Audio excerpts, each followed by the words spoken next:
It's another episode of More Than Mortgages. I'm Chad Anderson. Today we talk VA loans. And VA loans, who doesn't want to help a veteran who served our country in some capacity and help them with home ownership, whether it's a first time or a second time or a fifth time? VA loans, though, sometimes come with some myths out there on social media. Zach and I are here to talk about those myths and debunk them and actually clarify VA loans and how they are honestly, in my opinion, the best product out there when it comes to buying a home. So without further ado, let's bring in Mr. Jones. How you doing today, man? I'm good. I'm good. So you think Good. that they're the best product out there? Best? Because there's a lot of people in the industry who might Best. disagree with you, and there's some bias out there that exists against Best. VA loans in particular. It's the best deal for any customer. If you qualify, of course. And the only way to qualify is through the VA and meeting their eligibility requirements. And that's on their website. We could provide that link if you'd like it. Just reach out to us in the comments and we'll be glad to share that with you. But no, this is the best one. And before we get into the myths, the reason why is it generally has the lowest interest rate as far as the products out there compared to conventional, FHA, USDA, jumbo. A lot of times VA loans are at the bottom when it comes to the rate. If they're not at the bottom, let's say FHA happens to be with one investor, one bank or lender, an eighth better that day. Same with USDA. VA doesn't have PMI.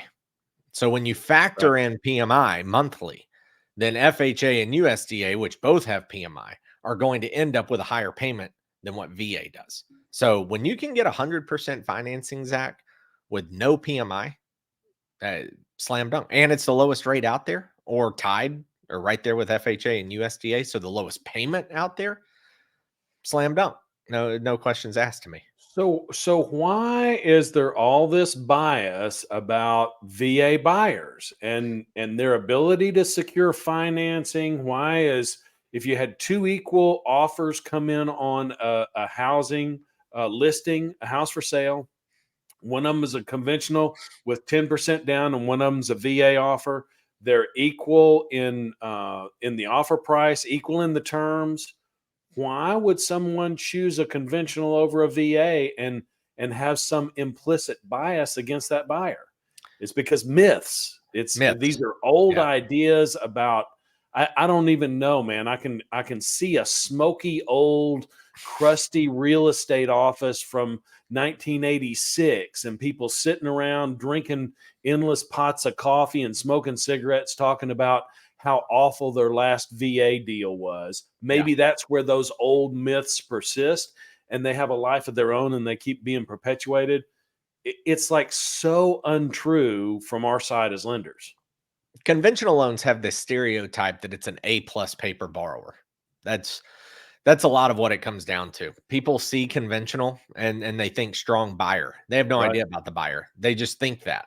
Yep. They look at FHA and think bad buyer, worse credit, lower credit. If you had good credit, you'd go conventional. That's the way they look at some of that.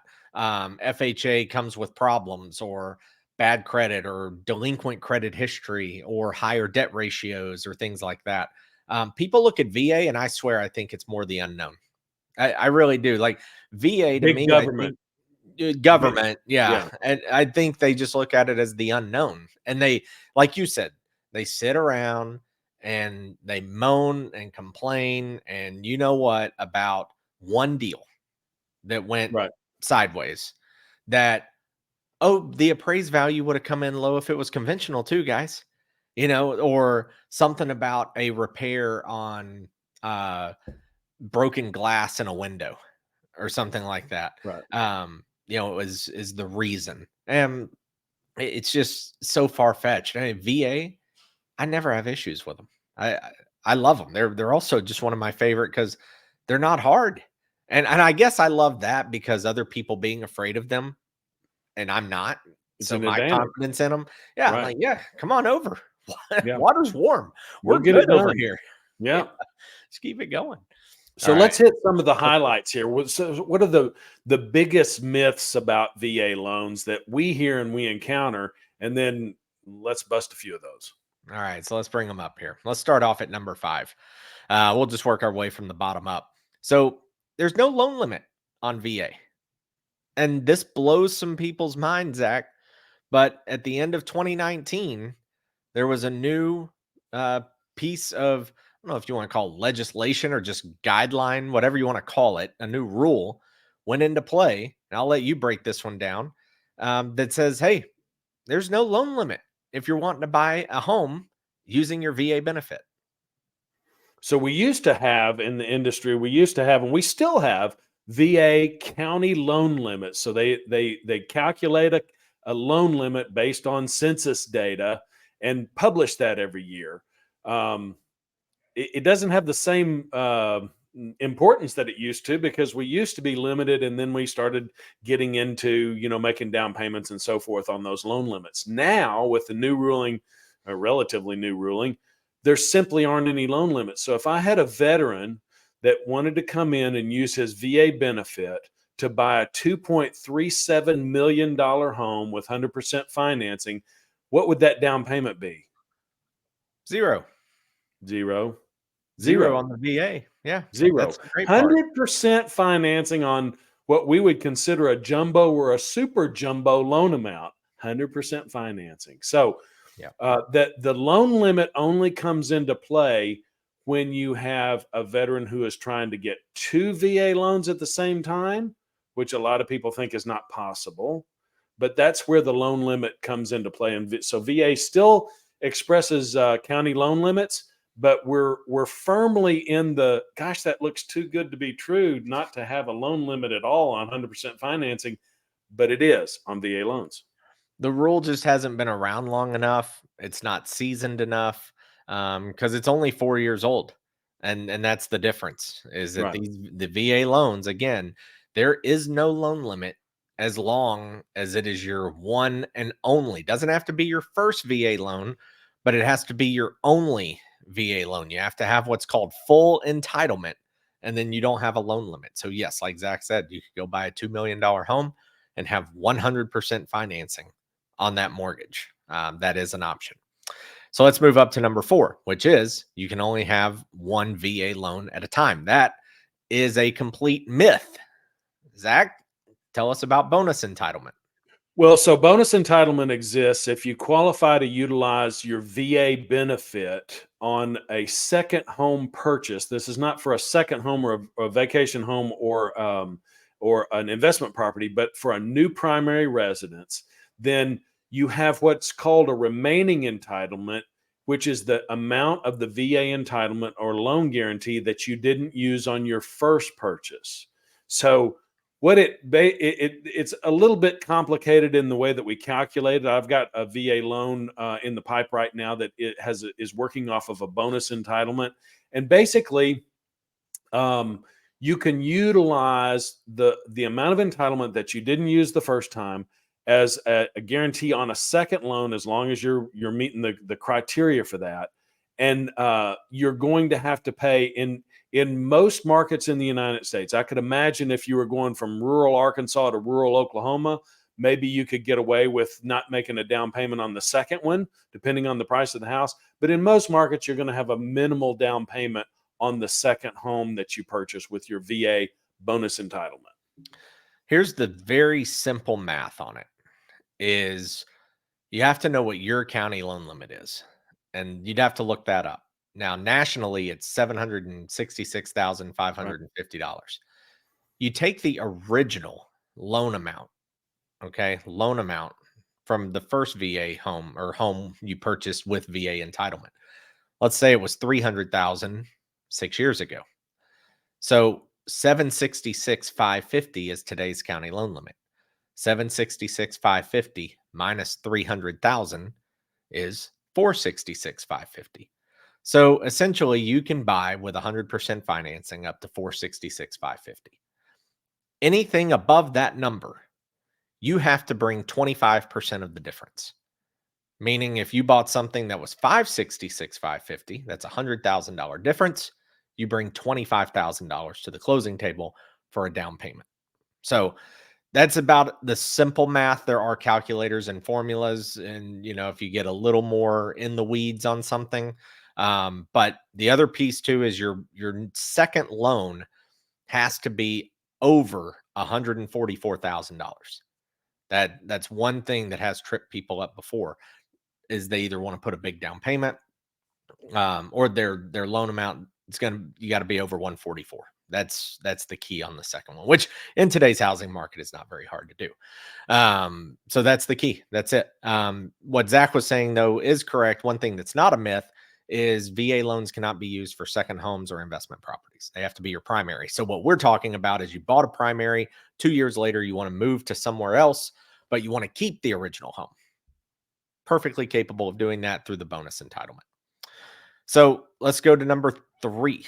Real quick, back to one short thing. I had somebody, because so many people have left California and they're moving out. So somebody was moving to Texas from San Diego. They did 100% financing in San Diego, where the county loan limit is higher than the county loan limit in Houston. So they actually had negative entitlement because their county limit before, where they did 100% financing, was more than the county loan limit they were moving to. So they were not able to take advantage. They could. They were just going to have to bring a larger down payment at that point. So you start to figure out what makes sense here, based on which program. All right. So let's go to number 3. I want to do this one. I want to steal this one from you for a second. VA max seller closing cost contribution is 4%. 100% wrong. 100% wrong. Maximum closing costs paid for by the seller on a VA loan is unlimited. It's infinite. As long as it is normal and customary, it is perfectly fine for the seller to pay for any and everything. And some of you are screaming, what about the 4% rule right now? 4% deals with seller concessions. Seller concessions are considered if you want to buy them a refrigerator for the new home, if a buyer negotiates a new appliance package, if they want to pay off debt to qualify. That's right. A seller can do that. What are you talking about? Are you seller saying can that do a seller can actually pay off a veteran's debt at closing with seller concessions?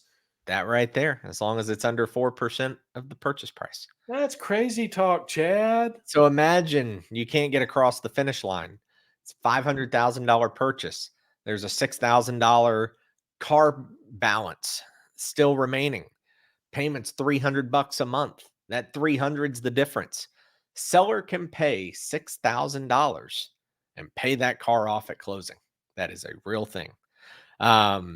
The only thing you have to deduct out of the 4% that's kind of commonplace as far as a seller paying for something is the escrow account counts towards the 4%.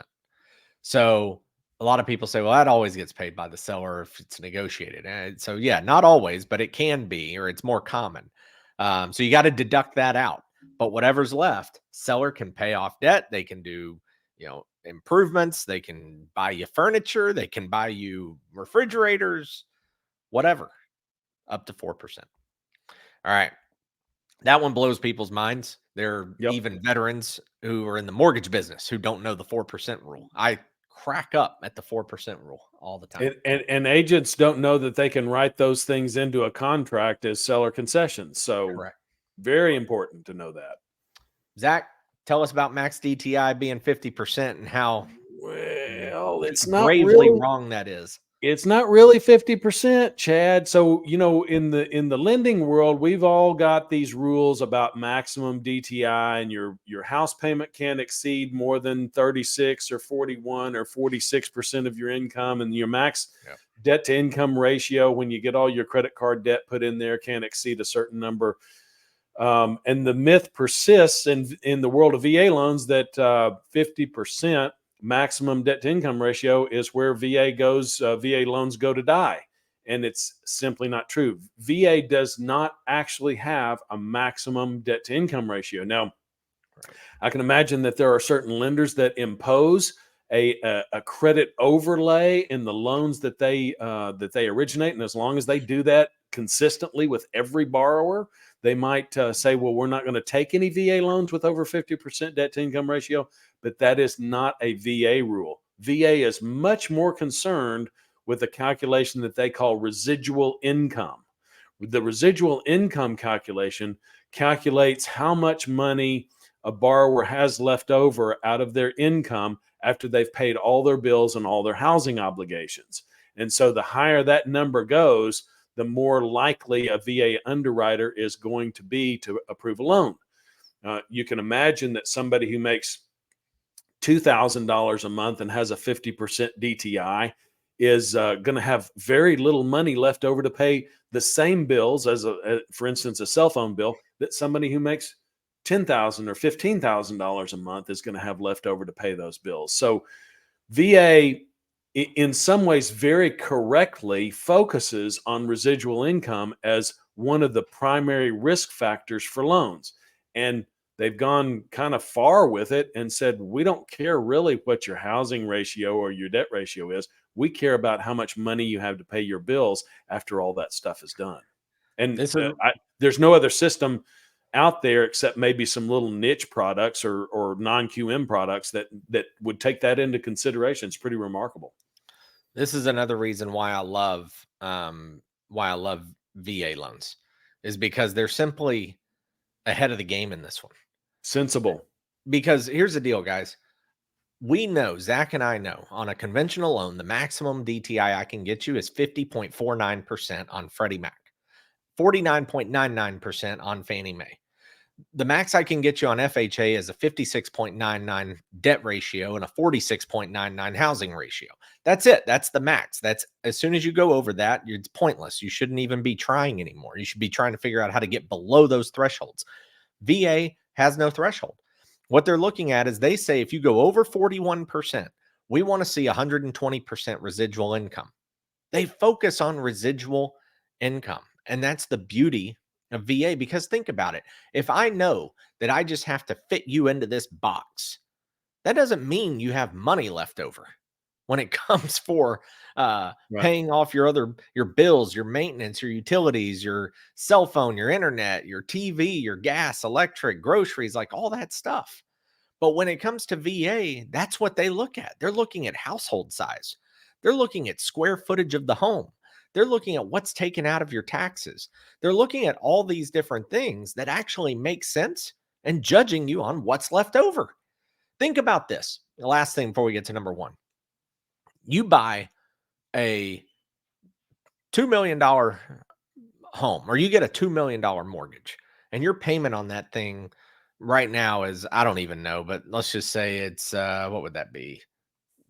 6,000, I don't know, say 15 grand a month, 20 grand a month, somewhere in there. Haven't done a lot of those this year. So I'll just say, let's say it's 20 grand a month. But let's say you make 40 grand a month. You're some doctor, surgeon, whatever. Okay. 20 grand a month and 40 grand a month. The ratios on a jumbo loan say you don't qualify because your Right. debt ratio is at 50. However, you've got $20,000 for everything else. You can't make 20 grand work on internet and eating out and utilities and the pool guy. And, I don't get it. Like to me, that's so obvious how residual income is really should be the primary focal point, not your debt ratio. Zach and I can manipulate debt ratios. You can't Right. manipulate residual income to a certain degree. Right. So I just love residual. So, well, another way to say it is that VA does the household budget the way you should be doing your household budget in order to Yeah, qualify. That's the best way to say that. And they're, they it's are. pretty meticulous. They're talking about, what does it cost to maintain a home of 1,462 square feet? And, what part of the country do you live in? How many children you have? We don't ever consider that. You could have 17 kids on a conventional loan and it's not going to affect your qualification, but with VA they're looking at that more carefully. So it's a great system. I've actually seen VA approvals at 76% back in, Yeah, 76% ratio. that's crazy. I have Crazy. seen it, and we've closed it, Yeah, 76% ratio. yeah. It does happen. Last one, they're cumbersome, and the appraisals are a problem. I'm gonna do the cumbersome part, you can do the Okay. appraisals. On Good, the good, good. cumbersome part, it's not, okay? Everything's done electronically these days, guys. Like, it's just not hard. It's really not. Everything is done electronically. So, yes, are there extra pieces of paper in there? Yeah. Yeah, there's some VA specific forms that have to be filled out. There is a VA addendum that has to go with the purchase agreement. There are some things they have to tell us, like nearest living relative, childcare costs if you have them, filling out the VA questionnaire, things like that. But it's all done digitally. It's all done on a keyboard and clicking, and Mhm. it's a handful of documents, and you get 100% financing and no PMI. So the whole cumbersome piece, I don't understand what people are getting at because, like, to me, a few extra electronic documents does not make something hard. It's just a few extra electronic documents, you know? Right. It's just not hard. Personally, that one drives me nuts. They're just not cumbersome, and especially for anyone else. It's for the borrower to sign a few extra things and for the Yeah. loan officer to produce Right, a few extra right. documents to sign. That's it. Not for the seller, not for the agent, not for these other people. So I'll let you handle the appraisals, but that one always bothers me. Yeah, and the appraisals, maybe inside the industry are probably one of the largest points of complaint because there are 2 factors here. Um, the VA system runs on their own appraisal, management program. So, when we get a purchase contract, we contact the VA in order to order an appraisal through their system. So these VA vendors who are appraisers have to be VA approved. Now they may also be approved to do FHA loans and conventional loans. Many of them, probably most of them are, but we do have to go through the VA system. In times of really high volume, that can be a problem. It can be a delay. When we were absolutely blowing and going and we had, everything was absolutely full and running to the brink, I would tell my VA buyers, hey, we need a little bit longer contract because we're probably going to have a 3-week appraisal wait. Mhm. That's extraordinary for the industry, but it has happened on occasion, maybe twice in my 20 years in the business, maybe 3 times when volume was really high. So that's one thing. Um, some minor repairs can be highlighted on VA appraisals, which can be considered problematic. But again, it kind of goes to Chad's point: who's it a problem for, and what is a problem? If Chad's example of having a few more digital things to do on a loan, is that a problem, or is 55% debt to income ratio a problem? That second one is a real problem. The first one is not so much a problem. It just requires a little bit more work by the lender. And so we might see, peeling paint as an issue, or a missing rail on steps down to the basement or something like that. These are safety concerns. And then the peeling paint is one of those nitpicky items still present on FHA loans. We see it all the time. But those are things that are easy and cheap to solve. It just requires that somebody do it. And so the other thing that I think is probably one of the best parts of the VA system is their reconsideration of value. So if you were under contract and you had an appraisal come back short, or let's say you had a listing and you accepted a VA buyer and the appraisal came back less than contract value, VA automatically engages a system called the Tidewater review. And when Tidewater is invoked, everybody stops. There's a full evaluation done by VA on that appraisal, and it's sent back to the appraiser, and we're starting to look at a true, real reconsideration of value with some oversight from VA, because everybody wants this appraisal and this deal to work. If and I can't even put technical. These are all anecdotal experiences, but Chad, I have not had a tremendous amount of positive experience trying to get a reconsideration on an appraisal that comes back low on a conventional loan. I can't tell you a time that I have had a Tidewater appraisal with VA not come back after review at value. Yeah. Maybe it's happened once. It's very infrequent. Once a property goes into Tidewater review, it just works typically, and it's a the system has such integrity that if it doesn't work and it comes back a little bit low, you can rest assured that that was the correct and absolute value on that loan. So I love that part about the VA system. Everybody always kind of pushes the button a little bit if Tidewater is invoked, and we get the Tidewater notice. But it really is a good thing because that appraisal is being scrutinized at multiple levels. The last two things I want to say on VA real quick is one, there's also a VA renovation product. We offer it where if you need to install something for a disabled veteran, you can do that. If you Right, need to do some freshening up, paint, carpet, tile work, roof, things like that, those things can be done as well. And they can be done as a renovation loan, just like you've heard FHA 203K and conventional home style and so forth.